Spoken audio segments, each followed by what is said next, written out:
Hi friends, ಎಲ್ಲರಿಗೂ ಸೌಭಾಗ್ಯ YouTube ಚಾನಲ್ಗೆ ಸ್ವಾಗತ. ನಾವು ಈ ವಿಡಿಯೋದಲ್ಲಿ ಸಸ್ಯ ಮತ್ತು ಮರಗಳ ನಡುವೆ ಇರುವ ಹೋಲಿಕೆಯನ್ನು ತಿಳಿಯೋಣ. ಸಸ್ಯ ಮತ್ತು ಮರ ಸಂಪೂರ್ಣ ಹೋಲಿಕೆ. ಸಸ್ಯ ಸಣ್ಣ ಗಾತ್ರದ ಗಿಡಗಳು, ಮೃದುವಾದ ಹಸಿರು ದಿಂಡ, ಕಡಿಮೆ ಎತ್ತರ, ಬೇಗ ಬೆಳೆಯುತ್ತವೆ, ಕಡಿಮೆ ಆಯಸ್ಸು. ಉದಾಹರಣೆಗೆ ತುಳಸಿ ಮತ್ತು ಗುಲಾಬಿ ಸಸ್ಯ. ಮರ ದೊಡ್ಡ ಗಾತ್ರದ ಗಿಡಗಳು, ಗಟ್ಟಿಯಾದ ಮರದ ದಿಂಡ, ಹೆಚ್ಚು ಎತ್ತರ, ನಿಧಾನವಾಗಿ ಬೆಳೆಯುತ್ತದೆ, ದೀರ್ಘ ಆಯುಷ್ಯ. ಉದಾಹರಣೆಗೆ ಆಲದ ಮರ ಮತ್ತು ಮಾವಿನ ಮರ. ಸಸ್ಯ ಮತ್ತು ಮರದ ಹೋಲಿಕೆ. ಸಸ್ಯ ಗಾತ್ರದಲ್ಲಿ ಸಣ್ಣದು, ಮರ ದೊಡ್ಡದು. ಸಸ್ಯ ಎತ್ತರದಲ್ಲಿ ಕಡಿಮೆ, ಮರ ಹೆಚ್ಚು. ಸಸ್ಯದ ದಿಂಡ ಮೃದು, ಮರ ಗಟ್ಟಿಯಾದುದು. ಸಸ್ಯದ ಬೇರುಗಳು ಸಣ್ಣ, ಮರ ಕಡಿಮೆ.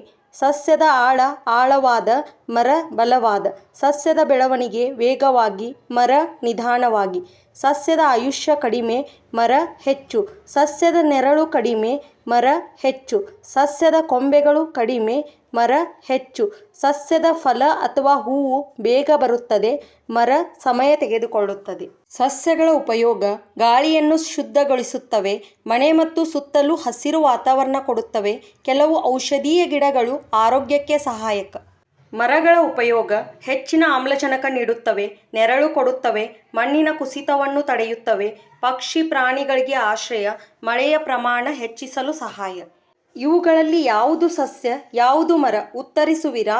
ತುಳಸಿ ಸಸ್ಯ, ಸೂರ್ಯಕಾಂತಿ ಸಸ್ಯ, ಮಾವಿನ ಮರ ಮರ, ಬೇವು ಮರ ಮರ. ಸಂದೇಶ. ಪ್ರತಿ ಸಸ್ಯವೂ ಒಂದು ಭವಿಷ್ಯದ ಮರ. ಸಸ್ಯಗಳನ್ನು ಕಾಪಾಡಿದರೆ ಪರಿಸರವನ್ನು ಕಾಪಾಡಿದಂತೆ.